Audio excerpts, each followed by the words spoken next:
Night 2 of jet lag is always the worst. Night 1, when you first get there, you're so tired, you just conk out.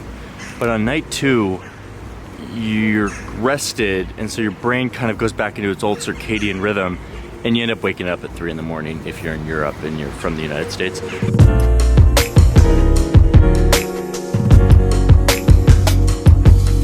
I'm like this big proponent of like, you can learn any skill on your own, and so people are like, well, why go to college? And I have a take on this that I want to talk about, because there's a really important aspect to my story that I haven't talked about, which is the fact that I went to college. I got a bachelor's and a master's degree, and those have been fundamental in the work that I do now, and I want to explain why.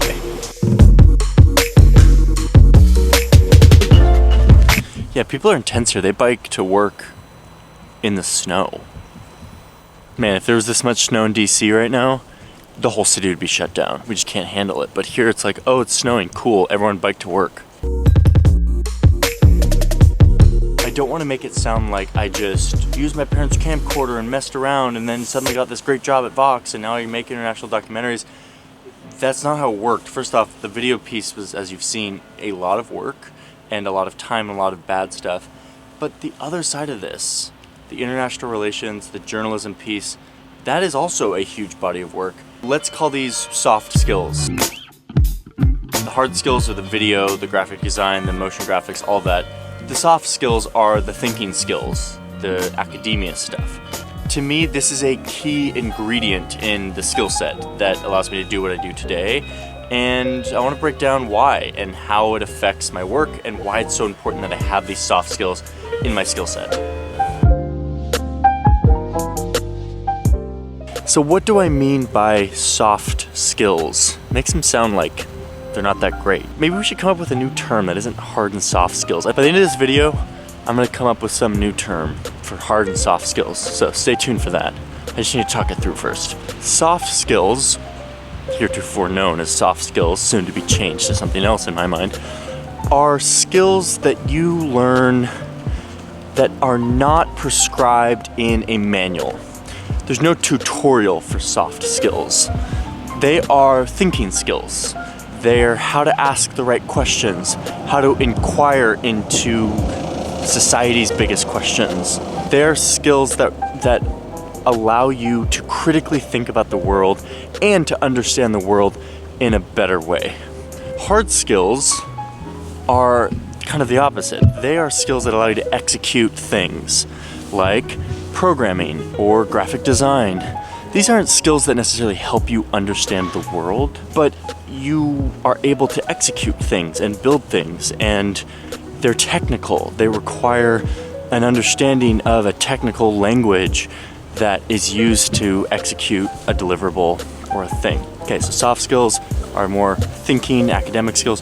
Hard skills are more technical, executable, building stuff skills.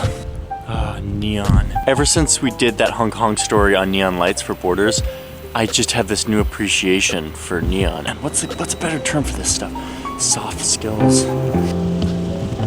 If you want to tell stories about the world, and you want to convey information in any form, whether it's explainer stuff or narrative or journalism or whatever it is, you have to have a broad foundation of soft skills, of critical thinking skills. You have to. You don't have to go to school always for those, but if there's anything school is good at, in my opinion, it's not the hard skills. It's not the technical stuff. To me, that's the stuff you can learn on your own.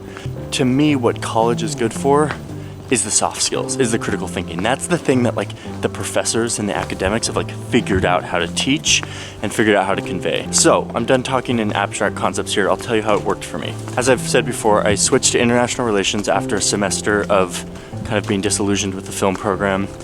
And I immediately discovered a world of discussion and debate and inquiry. There's no right answer in international relations.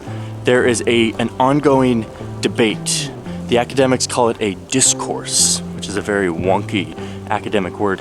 There is an ongoing discourse about the world, how the world works, how society works, what's the best policy to help the world work better and for people to be more peaceful, and no one agrees. And that's great. In fact, that's like what soft skills are all about, is that no one agrees on this stuff, but there's a bunch of people out there inquiring, and that's another wonky term, inquiry. Inquiring. What they're doing, what that basically means is they're asking questions. Why is it when you cut taxes on this certain thing, all of these other things happen as a response? When they study it and they have these methods that they dig into to study it, and that is inquiry. And then they write up a paper and they submit it to a journal, and then all their peers, professors from different universities, read this article, and now it's a part of the discourse. Now it's a contribution to this ongoing discussion about how the world works. That is the process of at least the social science that I studied: international relations, political science, and even economics.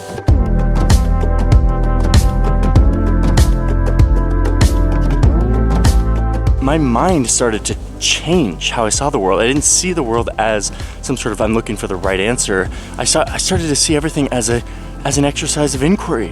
What can I ask about the world that's interesting? And then how would I go about finding the answer? What evidence could I find that would help me understand this thing better?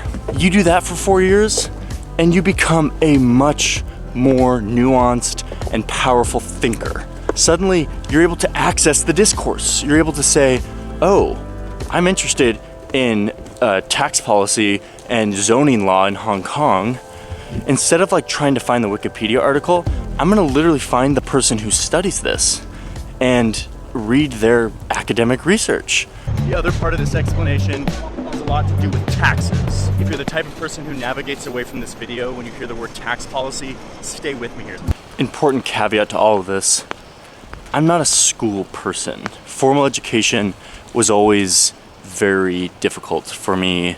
I'm diagnosed with dyslexia and ADHD, two neurochemical things that make it really hard for me to jump through the typical hoops of reading a bunch of textbooks and taking a multiple choice test and all the kind of those formal things that we do in college and in school generally. I just kind of sucked at always. And so I struggled, and even in college I struggled. Even when I was feeling empowered by this information of inquiry, I still struggled to perform, and I ended up not doing super great in college.